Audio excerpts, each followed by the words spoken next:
ఇప్పుడు మరిన్ని రాష్ట్ర వార్తలు వేగంగా సంక్షిప్తంగా చూద్దాం.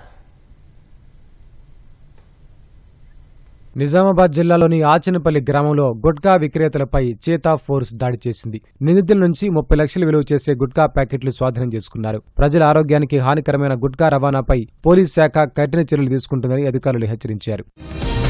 హైదరాబాద్లోని ఎల్బీనగర్ ప్రాంతానికి చెందిన ఓ మహిళ అమెరికాలో మృతి చెందింది. శుభకార్యం నిమిత్తం ఫ్లోరిడాకెళ్లిన వీణ ఈత కొలనులో మునిగి మృతి చెందారు. భౌతిక కాయాన్ని త్వరలోనే స్వదేశానికి తీసుకొచ్చేందుకు పూర్తి సహకారం అందిస్తానని ఎల్బీనగర్ ఎమ్మెల్యే దేవిరెడ్డి సుధీర్ రెడ్డి ఆమె తల్లిదండ్రులకు హామీ ఇచ్చారు. ప్రజా సమస్యల పరిష్కారం కోసం కంటోన్మెంట్ ఎమ్మెల్యే శ్రీ గణేష్ తన నియోజకవర్గంలో పర్యటించారు. మంచినీరు అందించడం, డ్రైనేజీ పునరుద్ధరణ, అంతర్గత రహదారులు ఏర్పాటు వంటి సమస్యలపై దృష్టి పెట్టినట్లు తెలిపారు. హనుమాన్ మాల ధరించిన వ్యక్తి గోదావరి నదిలో స్నానానికెళ్లి మృతి చెందిన ఘటన భద్రాద్రి కొత్తగూడెం జిల్లా భద్రాచలంలో జరిగింది. నదిలో దిగిన వ్యక్తి ఫిట్స్ వల్ల మృతి చెందాడా లేదా ఏదైనా కారణం ఉందా అనే కోణంలో పోలీసులు దర్యాప్తు చేస్తున్నారు.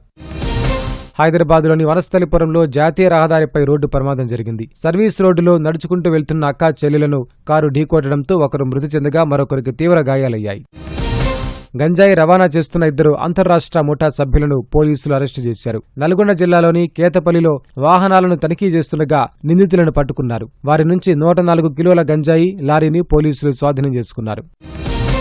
భద్రాచలం రాములవారి ఆలయంలో భక్తులు పోగొట్టుకున్న 3.5 లక్షల బ్రాస్లెట్ను అధికారులు బాధితుడికి అందజేశారు. రాజమండ్రి నుంచి వచ్చిన బ్రహ్మానంద స్వామి అనే భక్తుడు బంగారు బ్రాస్లెట్ను పోగొట్టుకున్నారు. కొత్తగూడెంకి చెందిన వెంకటేశ్వర్లు అనే వ్యక్తుడికి బంగారు బ్రాస్లెట్ దొరకగా బాధితునికి అందించారు.